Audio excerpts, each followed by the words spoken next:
Atualmente, a fronteira da Lituânia está fechada. Isso aconteceu porque Belarus continua provocando a Lituânia. A Rússia segue astutamente, provocando a Europa para dividir o continente e parece ter conseguido. Hoje, vamos analisar isso. Belarus, conhecida por apoiar a Rússia, enviava balões de hélio contrabandeados para a Lituânia. A Lituânia, porém, começou a reagir fortemente. A Lituânia chamou essa ação de guerra híbrida e passou a buscar respostas conjuntas com a OTAN. Balões enviados pela Bielorrússia causaram o fechamento temporário de vários aeroportos. O aeroporto de Vilnius, na Lituânia, interrompeu operações 4 vezes recentemente. Esses balões não são usados para ataques, mas contrabandistas podem estar usando balões de hélio para contrabandear cigarros. No entanto, a Lituânia suspeita que Belarus e a Rússia estejam intencionalmente permitindo esse tipo de ação. Recentemente, 2 aviões militares russos invadiram o espaço aéreo da Lituânia, elevando a tensão.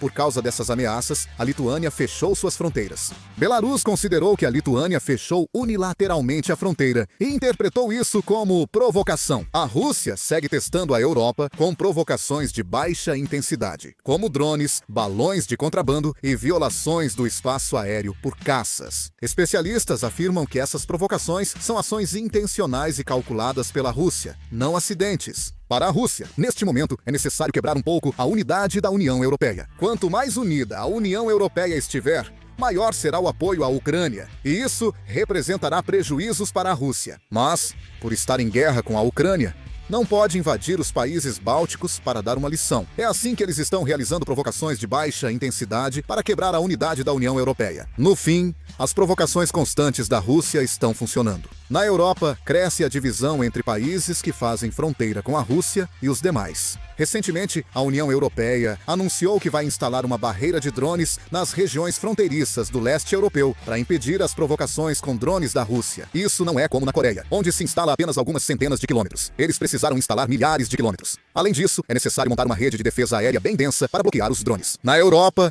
o debate continua.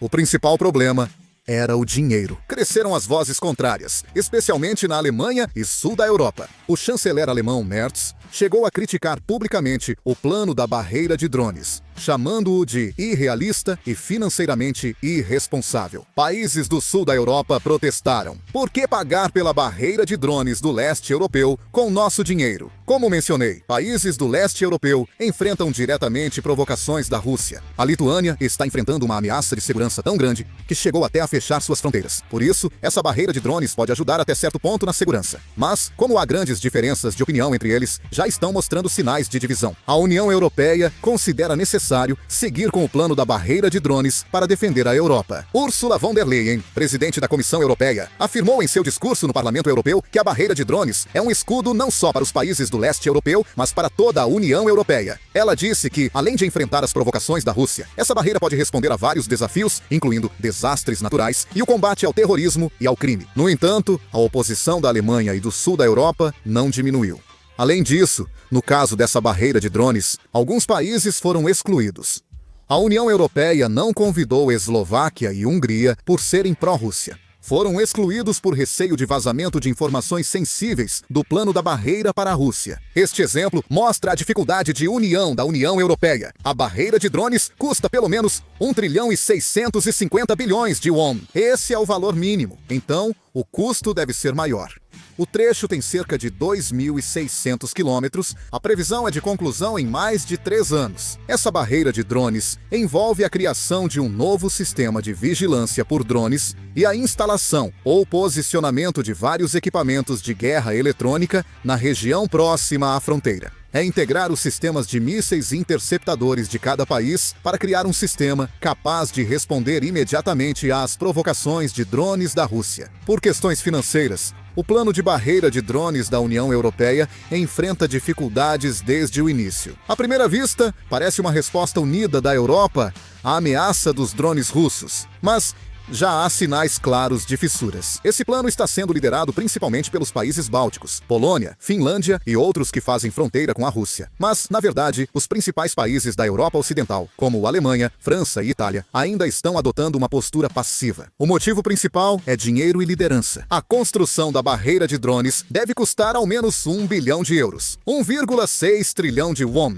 mas ainda não há decisão sobre quem pagará. Países do leste europeu dizem que a segurança da Europa é coletiva e que a Europa Ocidental deve apoiar financeiramente, já que todos são ameaçados pela Rússia. Por outro lado, os países da Europa Ocidental veem a sensação de crise dos países do leste europeu como uma ameaça exagerada e acreditam que, como não estão expostos a riscos diretos, não têm justificativa suficiente para investir tanto dinheiro. Um diplomata alemão disse que não há razão para assumirmos novamente os custos de defesa da Europa, enquanto um representante do governo francês afirmou que a possibilidade de a Rússia realmente invadir o território da OTAN é extremamente baixa. Ele disse que a prioridade agora é a recuperação econômica. Com tantas divergências, não foram definidos o projeto básico, trechos de construção, integração das redes de defesa aérea, nem a entidade responsável pela operação. Apesar de provocações russas com drones e incursões aéreas, a OTAN não tomou medidas concretas de resposta. Apesar de o artigo 5º da OTAN ter sido invocado várias vezes, apenas declarações sobre o uso de meios militares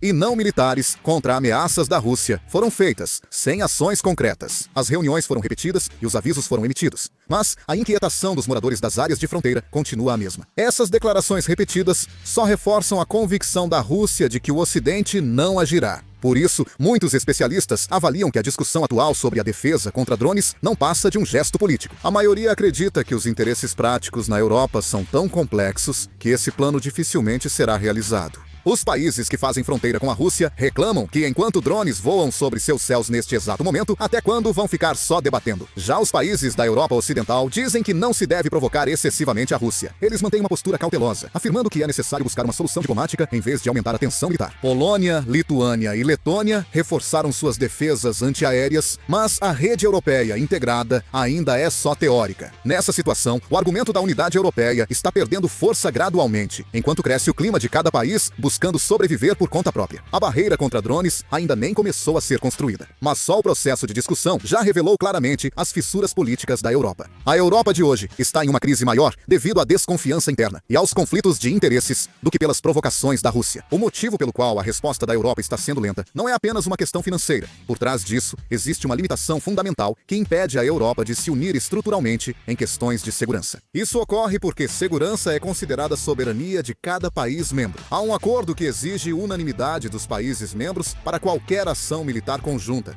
mesmo em crises graves. Mesmo que a Lituânia peça ações contra uma provocação da Rússia, se França ou Itália se opuserem por motivos políticos, a União não poderá agir. Essas limitações são mais visíveis no setor militar. As armas e defesas aéreas europeias não são padronizadas, dificultando operações integradas. A Alemanha opera um sistema de defesa aérea desenvolvido com tecnologia própria. A França mantém seu próprio sistema de defesa aérea independente. E a Polônia construiu uma rede de defesa aérea centrada nos mísseis Patriot, de fabricação americana. Mas é difícil integrar tudo em um sistema. Mesmo detectando um drone, é difícil compartilhar dados em tempo real ou coordenar respostas com sistemas de outros países. A barreira de drones, por falta de padronização tecnológica, será apenas uma união simples dos sistemas de cada país, e não uma rede aérea integrada. Além da ineficiência, a Europa não se integra por diferenças filosóficas sobre segurança. A França enfatiza a autonomia estratégica há muito tempo. A posição deles é que a Europa deve ter sua própria força militar e sistema de tomada de decisões, sem depender dos Estados Unidos ou da OTAN. Já os países do leste europeu seguem confiando na segurança da OTAN. Eles veem a presença militar dos Estados Unidos da América e a dissuasão da OTAN como principais garantias de segurança frente à ameaça da Rússia. Essa diferença de perspectiva torna praticamente impossível para a Europa estabelecer uma estratégia militar unificada. A França tenta fortalecer uma política militar independente da Europa, mas a Polônia e os países bálticos acreditam que não se pode confiar apenas na Europa, e por isso buscam fortalecer ainda mais a ligação com a OTAN. Como resultado, a Europa apresenta uma estrutura complexa em que dois paradigmas de segurança entram em conflito dentro do mesmo continente. A integração militar da Europa é lenta não só por diferenças de opinião ou questões financeiras. Isso acontece porque os sistemas e tecnologias projetados de forma sistemática, bem como a própria percepção de segurança entre os países, estão todos funcionando separadamente. Mesmo que as discussões sobre a barreira de drones avancem muito, e mesmo que as medidas contra a Rússia sejam reforçadas, enquanto cada país europeu continuar pensando de forma diferente, será difícil implementar isso como um sistema. A Europa está presa em um labirinto de sistemas, procedimentos e interesses internos mais complexos que os drones russos.